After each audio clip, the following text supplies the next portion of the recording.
Well, Jonathan, why that journey is important is that it's a journey that today, this morning, as we speak, people across Africa are taking. My journey was a journey of growing up with shame of being same-sex oriented, the shame of being different, the shame of knowing that that difference was something to do with your sexuality, and the shame of coming to terms with that, the wish to obliterate it, not to accept it, to be straight.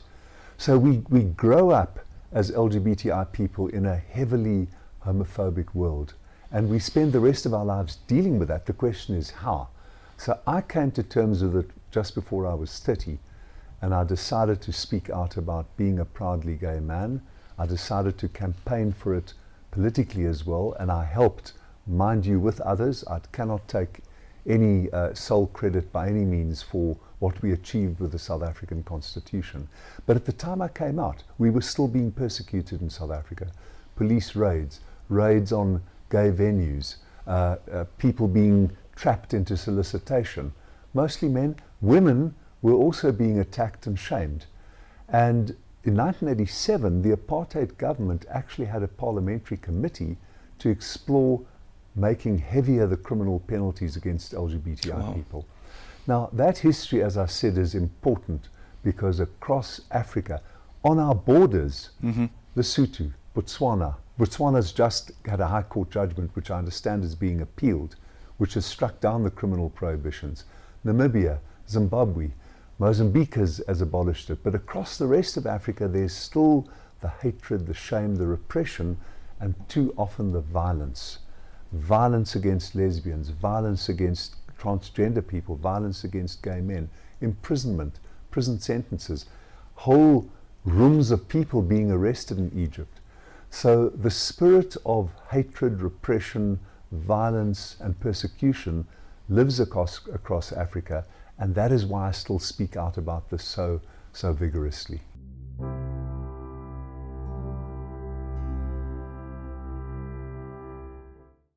5-letter word shame, 6-letter word stigma.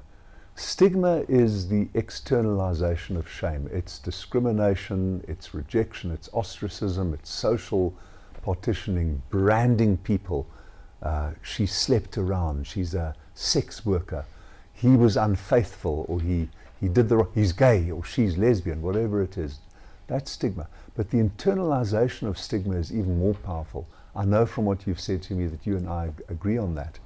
So I think that the biggest issue is shame. We've got the laws, we've got protection, we've got the medication, we know. I've been living on medication now since November 1997. It's almost 22 years. I've got a vigorous, strong, active life with a heavy job, heavy work commitments.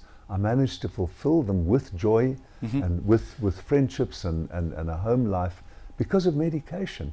So we know that we can beat this virus. We know that we've got the laws that protect us, and yet people are shamed into continuing silence.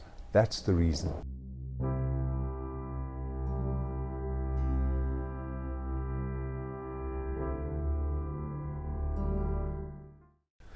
Well, we learnt a painful history in South Africa. The shame that we're speaking about impelled President Mbeki to deny that there was an epidemic of viral, sexually transmitted disease in Africa. He said, "You're telling us this because we're black. You're telling us this because we're poor."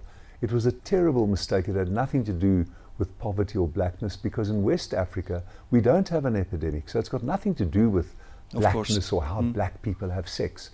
That was President Mbeki's mistake.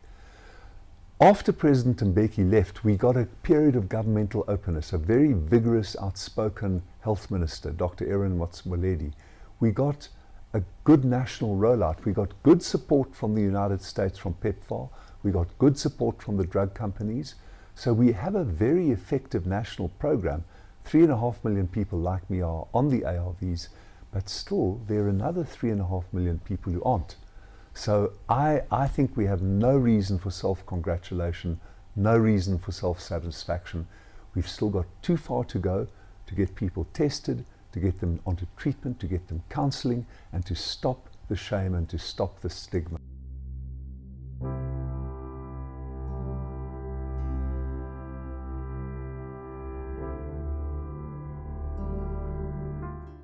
I think we almost are there already. Oh, really? I do think so. I do think that there was a testing drive in 2009, 2010 where many millions of people, we know that some of them were double counted, but the figures were very impressive even so. 16 million people were tested.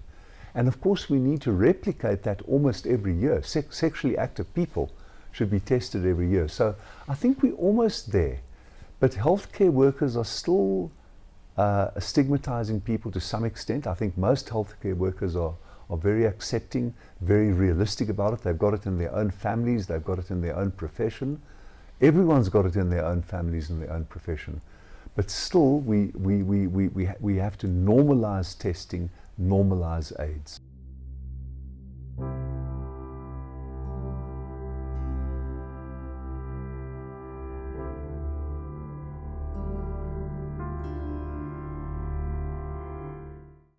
I think judges can do what they're trained to do.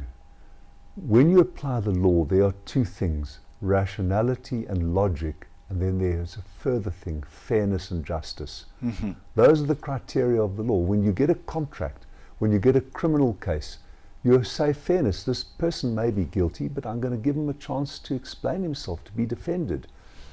Logic, fairness, elementary principles of justice, when you apply them to HIV and AIDS, you won't have these criminal statutes.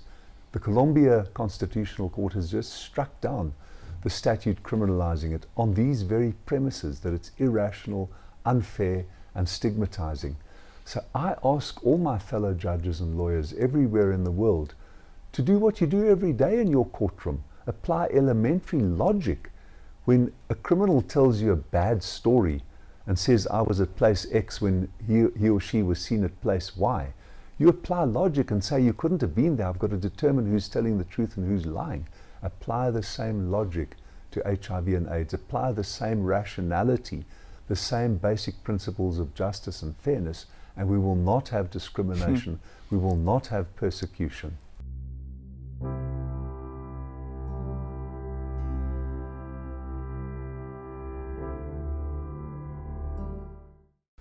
Well, I think my major accomplishment was to work hard. I worked hard. This is Tuesday will be the anniversary of the 25th year of my appointment. It's been a huge privilege to serve as a judge of the High Court, then of the Appeal Court, and then the last 11 years of the Constitutional Court. And the only truthful thing I can say is that I really, really have worked hard. I've tried my best. I haven't always done well. I haven't always done the right thing. But I really, truly, honestly have done my best. People have called you a legal giant in South Africa, so I suppose you have done made quite some accomplishments. No, what is in tune for you for the future?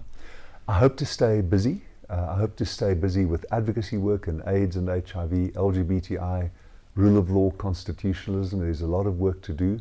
I'm involved in prison work as well. I think that's an important feature of any society, is what your prisons are like. So it looks as though I'm going to be busy.